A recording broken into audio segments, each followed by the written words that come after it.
इसलिए भगवान खुश हो गए, क्योंकि जिस पर भगवान का अनुग्रह होता है उस पर कोई ग्रह काम नहीं करते। जानकी नाथ सहाय करे तब कौन बिगाड़ करे नर तेरो। परम भक्त वही है जो विपरीत परिस्थितियों में भी भगवान की कृपा का अनुभव कर ले। अनुकूलता में तो सभी कहते हैं भगवान की कृपा है, भक्त तो वह है जो विपरीत परिस्थितियों में भी भगवान की कृपा का ही दर्शन करता है। ब्रह्मा जी ने अपनी स्तुति में कहा है, तत्तेनुकंपाम सुसमीक्षमाण। आपकी कृपा की समीक्षा करता रहे, भगवान किस रूप में हमारे ऊपर कैसे कृपा कर रहे हैं। नागपत्नियों की यही विशेषता है कि उन्होंने कहा, प्रभु आपने हमारे वज्रदेव के ऊपर क्रोध नहीं किया, कृपा की है। उनका निग्रह नहीं किया, उन पर अनुग्रह किया है। भगवान बोले, अच्छा बताओ कैसे किया है। मार मार के इसकी हालत पतली कर दी और तुम कह रही हो कि हमने कृपा की है। इसमें तुम्हें कौन सी कृपा दिख रही। नागपत्नियों ने कहा, सरकार क्रोधोपि तेनुग्रह एव सम्मतः। नागपत्नियां कह रही, हमें आपके इस क्रोध में भी आपका छुपा हुआ अनुग्रह दिख रहा है। कैसे? बोले, आपके चरणारविंद का चिंतन सभी संत करते हैं, बड़े बड़े योगींद्र मुनींद्र करते हैं। ध्येयम सदा परिभवग्नम अभीष्ट दोहम। आपके चरणारविंद सदा सर्वदा सभी के ध्येय हैं। भोले बाबा भी निरंतर इन चरणों का चिंतन और ध्यान करते रहते हैं। पर भोले बाबा को भी आपने चरण नहीं दिया, सिर्फ चरणामृत दिया सिर पर रखने के लिए, गंगा जल के रूप में। राजा बलि ने त्रैलोकी की संपदा आपको समर्पित कर दी 2 चरणों में, तब आपने कृपा करके एक चरण उसके माथे पर रखा। पर आज तो हम देख रही हैं कि हमारे पतिदेव कितने भाग्यशाली हैं। न इनको ध्यान करना पड़ा, न इनको दान करना पड़ा। बलि ने दान किया, भोले बाबा ने ध्यान किया, पर हमारे पतिदेव ने कुछ नहीं किया, घर छोड़ के ही नहीं गए। और आप स्वयं चल के हमारे घर में आए और मांगने पर नहीं, जबरदस्ती, और एक नहीं दोनों चरणारविंद हमारे मालिक के माथे पर पधरा दिए। अब बोलो, ये आपकी कृपा नहीं तो क्या है। जेहि चरणन से निकसी सुरसरी, शंकर जटा समाई। जटा शंकरी नाम पर्यो है, त्रिभुवन तारन आई। भज मन राम चरण सुखदाई। अब आप ही बताइए महाराज, आपके चरणारविंद कितने दुर्लभ हैं। ब्रह्मादिक देवता जिसके लिए तरसते हैं, और वो चरणारविंद आपने बिन मांगे हमारे मालिक को दोनों के दोनों प्रदान कर दिए। अब इसको अनुग्रह माने कि आपका निग्रह माने? क्या चाहते हो? बोले, जो चरणारविंद आपने हमारे मालिक के माथे पर धर दिए, हमें चरण नहीं तो चरणों की धूल ही दे दो, और हमें कुछ नहीं चाहिए। न नाक प्रश्नम न च पारमेष्ट्यम न सार्वभौमम न रसाधिपत्यम न योग सिद्धिर पुनर्भवम वा वांछन्ति यत् पादरज प्रपन्ना।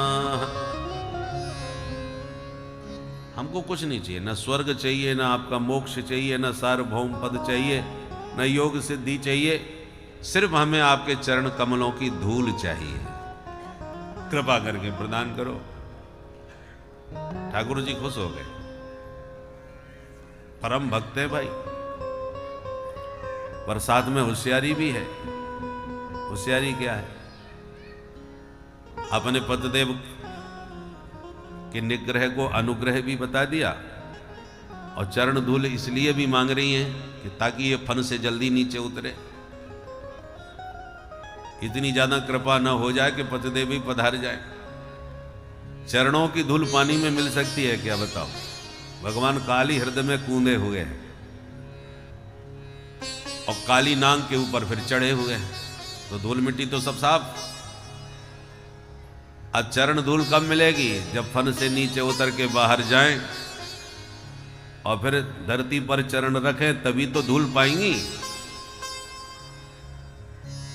तो इसमें दोनों बात है, भक्ति भाव भी है कि हमें आपकी चरण धूल मिल जाए, और संकेत ये भी है कि आप जल्दी से हमारे पतिदेव के माथे से उतरे ताकि इनको राहत की सांस मिले।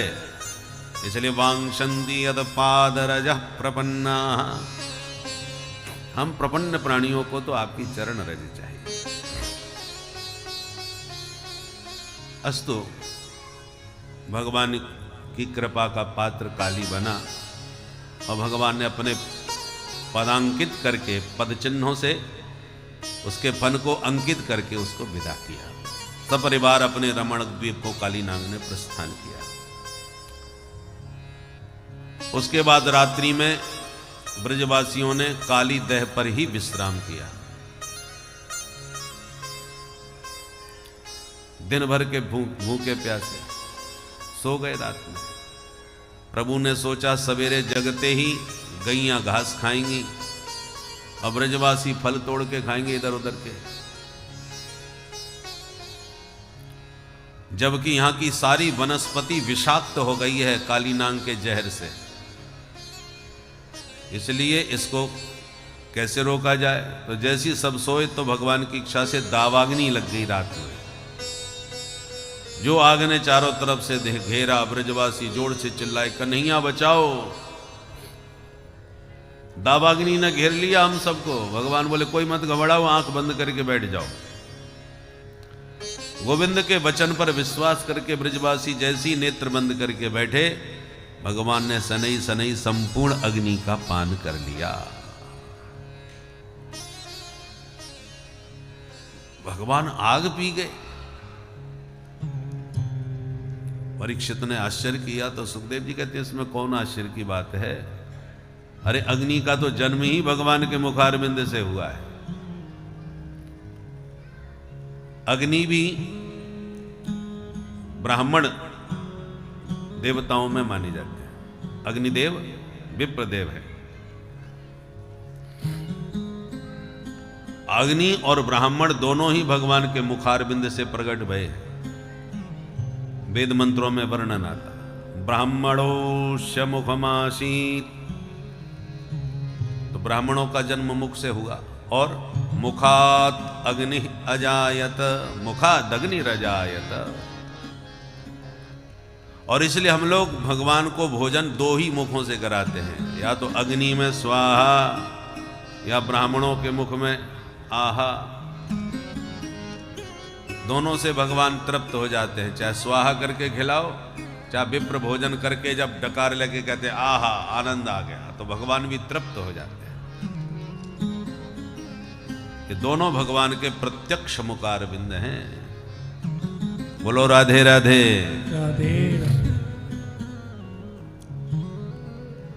भगवान ने ब्रजवासियों की इस प्रकार रक्षा करी। फिर ग्रीष्म ऋतु आई। ग्रीष्म ऋतु का बड़ा सुंदर वर्णन है। फिर बरसात ऋतु का वर्णन है। फिर शरद ऋतु का वर्णन है। ऋतुओं में सबसे सुंदर शरद, जो बरसात के बाद आती है। वर्षा विगत शरद ऋतु आई। ये केवल भारत वर्ष है जहां इतने मौसम देखने को मिल रहे हैं। बाकी कहीं देशों में तो सर्दी ही सर्दी है, बर्फ ही बर्फ। सूर्य जिस दिन निकलता है उस दिन उत्सव मनाते हैं लोग, अरे आज तो सूर्य भगवान के दर्शन हो गए। ऐसे देश है। पर हमारे यहाँ तो 12 मास और सभी मौसम। अभी भीषण सर्दी पड़ रही हो, चले जाओ कलकत्ता बंबई, सर्दी का काम खत्म। समुद्र तट पर कहीं सर्दी लगती ही नहीं। और भीषण गर्मी पड़ रही हो, चले जाओ शिमला मसूरी, गर्मी में भी सर्दी का आनंद लो। ये भारतवर्ष है जिसमें सब मौसम आपको 6 ऋतुएं हैं। प्रकृति का भरपूर उपहार हमारे देश को प्राप्त है। बस इस उपहार का हम सदुपयोग ठीक से नहीं कर पाते। कितनी सुंदर निर्मल नदियां जल प्रवाहमान रहता है। हमको भली भांत विदित है कि हम लोग नदियों का पानी पी करके मस्त रहते थे। अब तो पानी पीने में क्या, आचमन करने में डर लगता है। विकास के नाम पर हमने नदियों के पवित्र निर्मल जल को भी प्रदूषित कर दिया।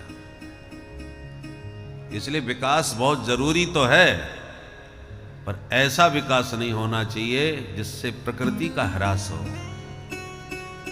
जिससे प्रकृति प्रदूषित हो, प्रकृति का संतुलन न बिगड़े।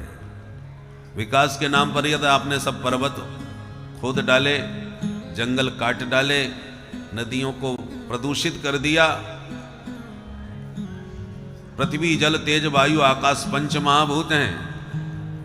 भौतिकता का अर्थ क्या है? इन 5 महाभूतों का सही सदुपयोग करना, वो है भौतिकवाद। पर हम विकास के नाम पर इन्हीं को प्रदूषित कर रहे हैं। और विकास की आज परिभाषा क्या है? जहां आपको शुद्ध न हवा मिले, न प्रकाश मिले, न पानी मिले, समझ लो वो सबसे बड़ा महानगर है। विचार करके देखो, आप ग्रामीण अंचलों में यहां रह रहे हो, कितनी शुद्ध जलवायु है, पानी भी शुद्ध, हवा भी शुद्ध, प्रकाश भी पर्याप्त। महानगरों में जाके देख लो महाराज, धूप के लिए तरस जाओगे। इतनी बड़ी बड़ी बिल्डिंगें हैं कि धूप लेने के लिए आपको पार्क में कहीं जाना पड़ेगा, आपको घर में धूप नहीं मिल पाएगी। प्रकाश लुप्त हो गया।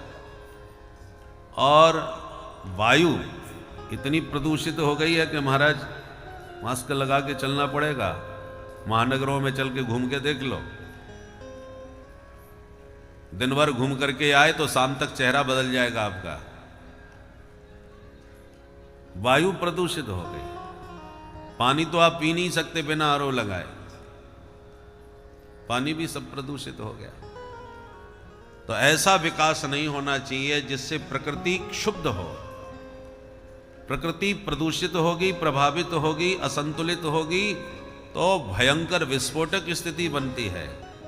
भूकंप आदि ये प्रकृति के प्रकोप ही तो हैं। इसलिए परमात्मा की ये जो प्रकृति है, इसको विशुद्ध बनाए रखना ये हमारा कर्तव्य है। पहले ऋषि मुनियों ने क्या विकास नहीं किया? ऐसी कौन सी विधा है जो ऋषियों के पास नहीं थी? पर उन्होंने ऐसा कोई भी विकास नहीं किया जिससे प्रकृति क्षुब्ध हो, प्रभावित हो। हम ऋषि का मतलब वैज्ञानिक, अनुसंधान करने वाले।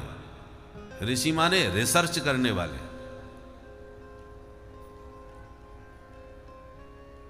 ऋषियों ने जो भी विकास किया वो सुव्यवस्थित, बिना किसी को प्रदूषित किए।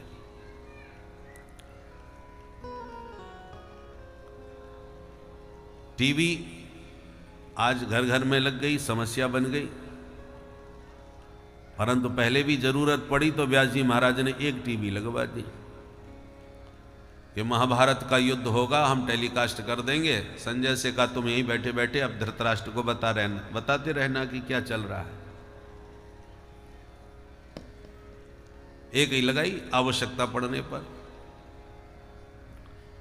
पर वह विकसित विकास घर घर में पहुंच गया। परिणाम यह हुआ कि अब किसी को किसी से बात करने की फुर्सत नहीं।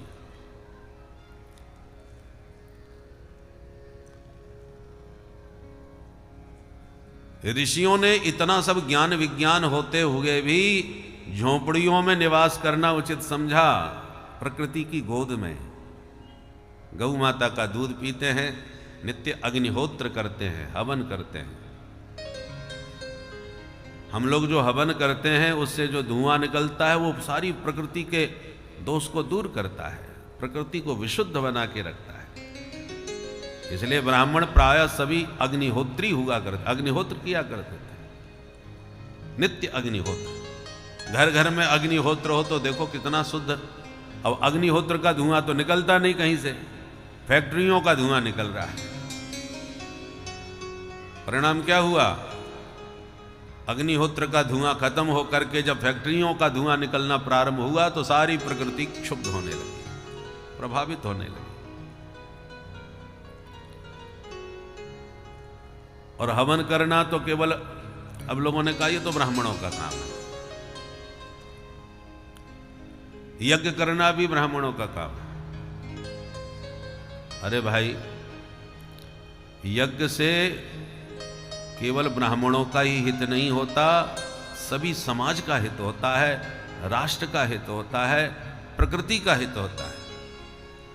आप विचार करके देखो, यज्ञ केवल किसी व्यक्ति विशेष को लाभ देने वाले के लिए नहीं होता, समस्त प्राणी मात्र को लाभान्वित करने के लिए यज्ञ की विधा है। जैसे यज्ञ हो रहा है तो यज्ञ जब निश्चित होता है तो सबसे पहला लाभ किसको होता है? जो प्रथम पायदान पर है, चतुर्थ चरण के जो लोग हैं? क्योंकि वही श्रमजीवी होते हैं। 4 भागों में बटे हुए ना, ब्राह्मण, क्षत्रिय, वैश्य, शूद्र। अब इसी को आज की भाषा में कहा जाए तो 4 प्रकार के कर्मचारी सरकार के होते हैं। प्रथम श्रेणी के, द्वितीय श्रेणी के, तृतीय श्रेणी के, चतुर्थ श्रेणी के। 4 विभाग तो आज भी हैं। नामांतरण हो गया, रूपांतरण हो गया, परंतु ये चारों का मूल स्वरूप क्या है? शिक्षक, रक्षक, वाणिज्य और श्रम, ये 4 विभाग हैं। बुद्धिजीवी जो शिक्षक है वो ब्राह्मण माना गया, क्योंकि बुद्धि प्रधान है। इसलिए कहा ब्राह्मणों से मुखमासी, ये मस्तिष्क है। मस्तिष्क का नाम ब्राह्मण, भुजाओं का नाम क्षत्रिय, वैश्य का नाम उदर और चरणारविंद का नाम शूद्र। 4 भगवान के अंग बताए। ब्राह्मणोस्य मुखमासीत बाहुराजन्यः कृतः पुरु तदस्य जदवैश्यः पदभ्यांको शूद्रो अजायत। वेद भगवान ने कहा, गीता में भगवान कहते हैं चातुर्वर्ण्यम मया सृष्टम। 4 विभाग भगवान ने किए। तो सबसे नीचे के पायदान पर श्रमजीवी है। तो पहला लाभ तो श्रमजीवी को हुआ, चतुर्थ श्रेणी के कर्मचारियों को, क्योंकि यज्ञशाला का निर्माण कौन करेगा? हवन कुंड कौन बनाएगा? ये तो सब वही करते हैं, कारीगरी का सब काम। तो पहला लाभ तो दासों को हुआ। अब जब यज्ञशाला आदि सबका निर्माण कंप्लीट हो, चाहे मंदिर बनवाया हो और चाहे यज्ञशाला बनवाई हो, चाहे पांडाल बनवाया हो, पहला लाभ चतुर्थ श्रेणी के व्यक्ति को ही मिला। अब यज्ञ जब प्रारंभ होने को आया तो बोले सामान खरीद के लाओ। सो पंडित जी ने लंबी लिस्ट बनाई सामान की। तो दूसरा लाभ किसको हुआ?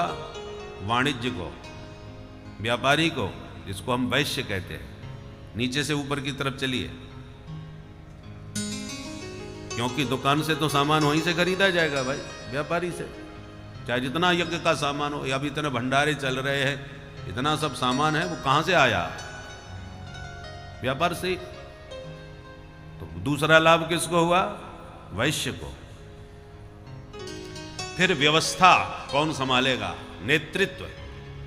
क्षत्रियों के हाथ में था नेतृत्व, जिसको हम रक्षक कहते हैं।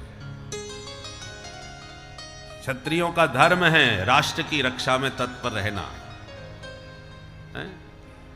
तो ऐसी सारी व्यवस्था का नेतृत्व जिनके हाथ में, वो क्षत्रिय होते हैं। अब उसके बाद जब वेद मंत्रों से हवन हुआ और 9 दिन तक खूब पाठ किए, मंत्रोच्चारण किए, सवेरे से शाम तक ब्राह्मण सब लगे रहे, और जब यज्ञ पूरी तरह संपन्न और पूर्णाहुति हो गई तब पंडित जी का नाम आया, महाराज अब विदा करो पंडित जी महाराज की। तो सबसे अंत में लाभ ब्राह्मणों को मिला। पर हम लोगों ने मानसिकता क्या बना दी है, यज्ञ आदि करना ये सब ब्राह्मणों के काम है और अपने स्वार्थ सिद्धि के लिए करते हैं। ऐसी बात नहीं है।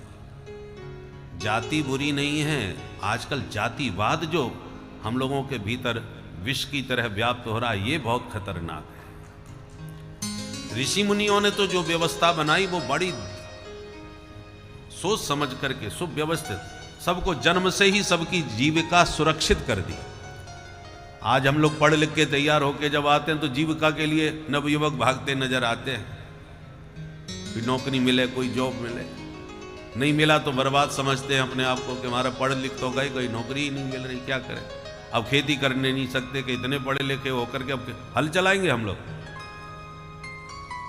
जीविका की समस्या बन गई। परंतु ऋषि मुनियों ने जिस ढंग से समाज की संरचना करी, 4 भागों में बांट करके, सबकी व्यवस्था बांट करके और सबकी जीविका जन्म से ही सुरक्षित कर दी गई। डॉक्टर का बेटा यदि डॉक्टर ही बनता है तो उसे कहीं भटकने की जरूरत नहीं, पिता का अनुभव पूरा उसे मिलेगा, पिता का हॉस्पिटल उसे मिलेगा, पिता के द्वारा जिनका स्वास्थ्य लाभ दिया जाता है वो मरीज भी वहीं आएंगे उसके पास। पिता के बाद पुत्र को सारी धरोहर मिल जाती है। अब डॉक्टर का बेटा यदि वकील बनना चाहे तो न तो पिता का उसे कुछ अनुभव मिलने वाला है, वकालत तो उसने किसी और के अंडर में सीखनी, अनुभव करनी पड़ेगी। और फिर अच्छा वकील बन भी गया तो अब ऑफिस अलग अपना बनाओ, क्योंकि हॉस्पिटल में तो काम चलेगा नहीं। सारी उसे अपनी व्यवस्था नई ढंग से करनी पड़ेगी, जिसमें पिता का उसे कोई सहयोग मिलने वाला नहीं है। वो डॉक्टर है, वकालत क्या समझाएगा। तो वकील का बेटा यदि वकील ही बनता है तो उसको पिता का भी अनुभव मिलेगा, पिता का ऑफिस भी मिलेगा और सब उसके अनुचर भी मिलेंगे। इसलिए हर समाज की जो व्यवस्था है वो जन्म से सुरक्षित। पंडित का बेटा पंडित बने तो यजमान उसके बने बनाए हैं, पिता के द्वारा साथ जा जा करके अनुभव सब अपने आप पाई जाएगा, प्रैक्टिकल ज्ञान अपने आप पंडित कर्म का हो जाएगा, उससे कहीं भटकने की आवश्यकता नहीं। ऐसे ही हमारे ऋषि मुनियों ने दूरदर्शिता के साथ समाज सुरक्षित, संयमित और सबकी जीविका व्यवस्थित बनी रहे, इसलिए व्यवस्था बनाई। तो जाति तो बड़ी सुंदर ढंग से बनाई थी, परंतु आज स्वार्थ की राजनीति में जो जातिवाद भर दिया, इसने सब चौपट कर दिया। नहीं तो पहले महाराज कितना सौहार्द था लोगों में आपस में। हमारे गांव की लड़की जिस गांव में ब्याह जाए तो वो भले ही किसी भी समाज की लड़की हो, हम उससे अपना वही नाता मानते हैं कि हमारे गांव की बिटिया है। उसके घर में हम पानी तक नहीं पिएंगे साहब जिसके घर में हमारे गांव की लड़की ब्याही है, हमारी नहीं, अपने समाज की नहीं, किसी भी समाज की हो। काका ताऊ यूं कह करके सब एक दूसरे को बुलाते थे, हैं? वो किसी का भी बच्चा हो, सभी समाज के लोगों पर उसको पर अपना अधिकार मानते थे। इतना सौहार्द था। गरीब से गरीब कन्या का विवाह हो रहा हो गांव में तो पूरे गांव की खटियां उसके यहां पहुंच जाती थी बारात को विश्राम देने के लिए। कोई खर्चा नहीं होता था शादियों में उतना लंबा चौड़ा। केले के पत्ते और आम्र पल्लव आदि के द्वारा मंडप सजा दिए जाते थे और गांव के लोग मिलकर ही भोजन बना लेते थे। ना हलवाई की जरूरत पड़ती थी, ना टेंट हाउस की, कोई किसी की जरूरत नहीं पड़ती। बहुत कम खर्चे में विवाह आदि संपन्न होते थे। ये था आपसी सौहार्द जो अब तक रहा। पर ये जब से ये जातिवाद फैलाया तब से जो अंग्रेजों की कूटनीति थी, फूट डालो राज्य करो की, वही नीति अब जब से हम लोगों ने स्वार्थ की राजनीति में करना प्रारंभ किया तब से लोग जातिवाद के शिकार हो गए। इसलिए ऋषियों की जो भी व्यवस्था है बहुत व्यवस्थित है, बहुत दूरदर्शिता के साथ है। पर हमारे भीतर ये मानसिकता बनाई गई ये ऋषि मुनि जो भी हैं उन्होंने सब अपने स्वार्थ सिद्धि के लिए सब लिख दिया। आजकल रामचरित मानस के प्रति भी लोगों की धारणा इस प्रकार की बनती जा रही है, क्योंकि सरलीकरण शास्त्रों का कर दिया गोस्वामी जी महाराज ने। बोलो बंसी वारे की। इसलिए ऋषि मुनियों के वचनों पर हमें पूर्ण श्रद्धा होनी चाहिए। उन्होंने जो कुछ लिखा है बहुत सोच समझ के विचार करके सब सिद्धांत उनके हैं। जो समझ में हमको नहीं आ पा रहा तो जान लो हमारी मति की कमजोरी है, जो हम उनके रहस्य को समझ नहीं पा रहे। मतिर दौर्बल्यम न तो मत दौर्बल्यम। ऋषियों का मत कदापि दुर्बल नहीं है, हमारी मति दुर्बल है, इसलिए हम उस मत को समझ नहीं पा रहे। पर जो बात हमको हमारी बुद्धि में नहीं बैठती तो हम ऋषियों के मत पर प्रश्न चिन्ह खड़ा कर देते हैं। इसलिए शास्त्रों के प्रति हमारी निष्ठा परिपक्व होनी चाहिए। बोल भक्त वत्सल भगवान की। और यज्ञ की भी चर्चा कर रहा था, और यज्ञ हो भी रहा है यहां पर। आप किसी को घी खिलाओ, भाई पंगत में सबको बढ़िया चकाचक घी। पहले तो घी का बड़ा महत्व था, अब तो घी से लोग परहेज करने लगे, क्योंकि उतना विशुद्ध मिलता भी नहीं। तो यदि आप घी मेवा किसी को खिलाओगे तो पहली बात तो वही खाएगा जो आपके परिचित या संबंधियों में है। जिसको आप भोजन के लिए बुलाओगे उसी को तो खिलाओगे। जिससे आपका बोलचाल नहीं है, विरोध है या विपक्षी है, तो उसको तो आप नहीं खिलाओगे। परंतु जब आप हवन करते हैं यज्ञ में, उससे जो पवित्र धुआं निकलता है, उस शुद्ध घी साकल्य ही तो छोड़ा जाता है मेवा आदि के साथ, तो वो जो विशुद्ध धुआं निकलता है यज्ञ कुंड का, वो सारी प्रकृति को शुद्ध करता है। अब तुम्हारा मान के चलो पड़ोसी से बैर विरोध है, बोलचाल बंद है, पर यज्ञ का धुआं तो उसके घर भी जाएगा। आप रोक नहीं सकते कि भाई उससे हमारा बैर है, तुम उसके घर को पवित्र मत करो। तुम चाहोगे तो भी नहीं मानेगा वो। या कि कोई विजातीय है, बोले भाई उनके घर को शुद्ध नहीं करना है। तुम्हारा सजातीय हो या विजातीय हो, मित्र हो या शत्रु हो, यज्ञ का पवित्र धुआं समस्त प्रकृति को शुद्ध करता हुआ समस्त घरों को शुद्ध करता है। और घी यदि किसी को खिलाओगे एक चम्मच, तो व्यक्ति विशेष को आज खाएगा, कल वो बेकार हो जाएगा। घाटी के नीचे माटी, स्वाद केवल मुंह तक ही तो होता है, उसके बाद तो मिट्टी हो जाता है। पर यज्ञ का छोड़ा हुआ धुआं, क्योंकि बहुत से लोग कहते हैं ना यज्ञ, अरे आजकल खाने पीने की वैसी समस्या पड़ रही है और तुम यज्ञशाला में झोंके जा रहे हो, घी है, साकल्य है, मेवा है, सब स्वाहा स्वाहा करके बर्बाद कर रहे हो, ऐसी मानसिकता होती है। पर याद रखिए वो विशुद्ध धुआं सारे घरों को, सारी प्रकृति को शुद्ध करेगा और तुम्हें बहुत से भयानक रोगों से बचाएगा। क्योंकि जो विषाक्त कीटाणु हैं, जिसके कारण तमाम रोग व्याधियां हमारे शरीर में भरती जा रही हैं, यज्ञ के धुआं से वो सब विषाक्त कीटाणु समाप्त होते हैं। पहले लोग इतने बीमार, गांव में कई गांवों तक कोई एक डॉक्टर वैद्य नहीं हुआ करता था। एक वैद्य तो छोटा मोटा कोई हो तो घर में कोई बड़ी बात हो जाए तभी वैद्य जी को बुलाया जाता था या दिखाया जाता था। माताएं घर में ही इतना उपचार जानती थी कि कर लेते थे। लोग बीमार होते ही नहीं थे। क्यों नहीं होते थे? क्योंकि प्रकृति शुद्ध थी, खूब हवन हुआ करते थे, अग्निहोत्र की आहुतियों से वातावरण शुद्ध रहता था, विषाक्त कीटाणु समाप्त होते रहते थे, इसलिए बीमार पड़ने की आवश्यकता नहीं। अब हवन तो होता नहीं और फैक्ट्रियों के धुओं ने प्रदूषित कर दिया प्रकृति को। परिणाम यह हुआ कि आज इतनी बीमारियां पैदा हो गई कि हर हॉस्पिटल भरे पड़े।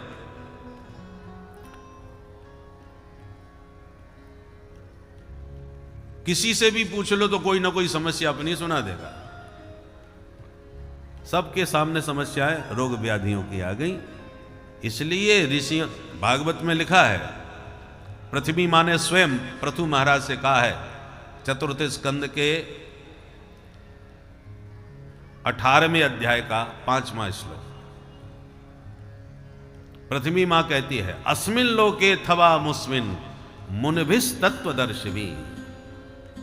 जो प्राणी इस लोक में अथवा उस लोक में परम सुख और शांति चाहता हो, अपने जीवन का कल्याण चाहता हो, सुख शांति दोनों लोकों में यदि व्यक्ति को चाहिए, तो जो तत्वदृष्टा ऋषि मुनि हैं, उनके बताए हुए मार्ग पर चल करके ही आपको दोनों लोकों की प्राप्ति होगी, इहलोक और परलोक। मनमुखी ढंग से चल के परलोक की तो छोड़ दो, परलोक को तो बहुत से लोग मानते भी नहीं है, मत मानो परलोक को, इस लोक को तो देख रहे हो। परलोक की छोड़ लो, इस लोक में आप सुखी नहीं रह पाएंगे, आज भी सुखी नहीं रह सकते आप, यदि ऋषियों के बताए मार्ग पर नहीं चले तो।